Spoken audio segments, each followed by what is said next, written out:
ظاہر یہاں پہ مقصد یہی تھا کہ اس ٹیم کو فارغ کر کر اپنی مرضی کی کوئی ٹیم لائی جائے. شاید وہ ٹیم ہاتھ بھی حوالہ رکھے. یہ ٹیم چونکہ 6 سال پہلے اس مقدمے سے منسلک ہوئی تھی, انہوں نے غالباً ایک اور طریقے سے اور ایک عزم سے اس مقدمے کو چلایا. اب اگلی ٹیم کیا کرے گی, اس کو اپوائنٹ کرنے والے لوگ کون ہوں گے, وہ سب آپ کے سامنے ہیں. ان کا جو تعلق پرویز مشرف اور سے تھا وہ آپ کے سامنے ہے. تو یہاں بالکل یہ ایک اچھا مذاق ہوا ہے. بہت زیادہ مگر تالیاں. اور ایسے موقع پہ 2 محاورے ہیں. ایک تو پنجابی کا ہے کہ من حرامی تے حجتاں ڈھیر, اور دوسرا ہے نہ نومن تیل ہوگا نہ رادھا ناچے گی. سلمان اکرم راجہ صاحب بہت شکریہ اس انپٹ کا. ایک وقفہ لے لیں.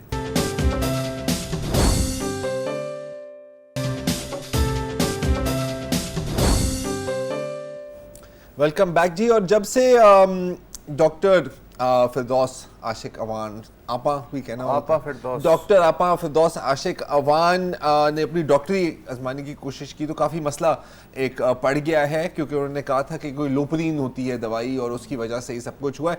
اور پھر مختلف ٹاک شوز پر جو ایکچوئل ڈاکٹر ہیں وہ بھی آئے. میں یہ نہیں کہہ رہا کہ وہ ایکچوئل ڈاکٹر نہیں ہے, لیکن پریکٹسنگ ڈاکٹر وہ آئے. انہوں نے کہا کہ نہیں جی یہ شاید کچھ غلط بول رہی ہیں. فردوس عاشق اوان صاحبہ نے تھوڑی سی یہ بات لگ رہا ہے دل پہ لے لی ہے, کیونکہ آج انہوں نے کچھ ایسا کہا. پہلی بات تو یہ ہے کہ آپ ڈاکٹر ہیں یا میں ڈاکٹر ہوں, پہلے یہ تعین کر لیں آپ نے میرے والا کام کرنا ہے یا میں نے آپ والا کرنا ہے. یہ ون آف دی فیکٹر ہے. اور لوپرین کیوں دی جاتی ہے؟ سب سے پہلے تو آپ کو یہ پتا ہونا چاہیے نا, خون پتلا کرنے کے لیے. خون کیسے گاڑھا ہوتا ہے جس کا کولیسٹرول بڑھ جاتا ہے. کولیسٹرول کس طرح بڑھتا ہے؟ جب آپ مرغن غذائیں کھاتے ہیں, جب آپ ہیلدی ڈائٹ چھوڑ کے, اور یہ میں نہیں کہہ رہی جو ان کا گھر سے ٹفن آتا ہے وہ میں تو پریپیئر نہیں کر رہی ہوتی, اس ٹفن کے کانٹینٹ دیکھ لیں اس میں کیا آتا ہے. تو یہ آ گئی ہیں واپس نہاری. M B B S doctor اور اسپن ڈاکٹر میں کیا فرق ہوتا ہے؟ اب کام سے ڈاکٹر ہوتا ہے, ایم بی بی ایس ہو یا اسپن ہو. میں یہی کہنا چاہوں گا, کیونکہ جواب نہیں ہے میرے پاس. اچھا اب ظاہر ہے کہ انہوں نے اس وقت تک شاید یہ تو بات کری ہے نا دوبارہ نہاری اور حدیثے وزیسے والی, تو عمران خان صاحب کچھ تھوڑی سی اور لائن پکڑی ہوئی ہے پچھلے 1.5 دنوں سے.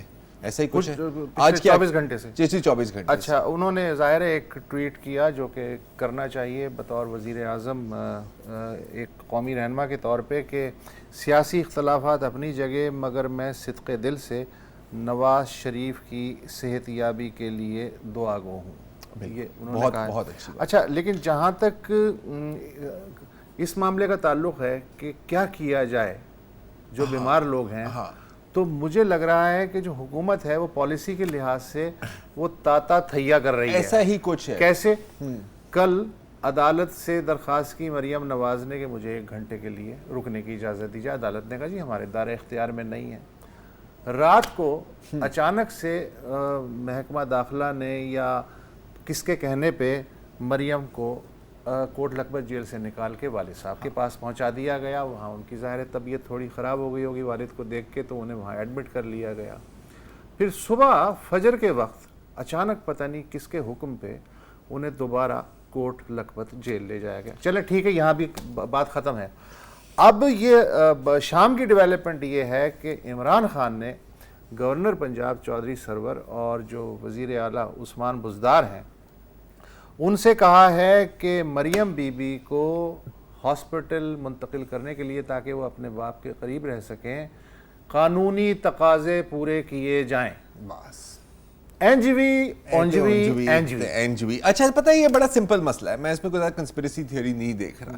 یہ جو میمو بھیجتے ہیں نا, یا جو ای میل بھیجتے ہیں کہ جی میں کہتا ہوں کہ اس کو کرنے دیں یا نہ کرنے دیں, اس میں سب کو سی سی کرنا چاہیے. جیسے یہ جو ابھی عمران خان صاحب کی ٹویٹ تھی کہ جی دیکھیں سیاسی مخالفت, یہ فردوس آپا کو نہیں پتا, یہ ٹیگ نہیں کیا فردوس آپا کو. اور یہ میں کیوں کہہ رہا ہوں کیونکہ وہ تھوڑا سا نہیں ٹھیک ٹھاک ہٹ کے سوچ رہی ہیں. دیکھیے جی, انشاءاللہ میاں صاحب کی صحت جو ہے بہتری آئے گی, اور ان کی صحت مند ہی ہونا ہم سب کے لیے اہم ہے, کیونکہ وہ صحت مند ہوں گے تو میڈیا کی توجہ کسی اور مشن یا کسی اور انیشیٹو پہ آئے گی.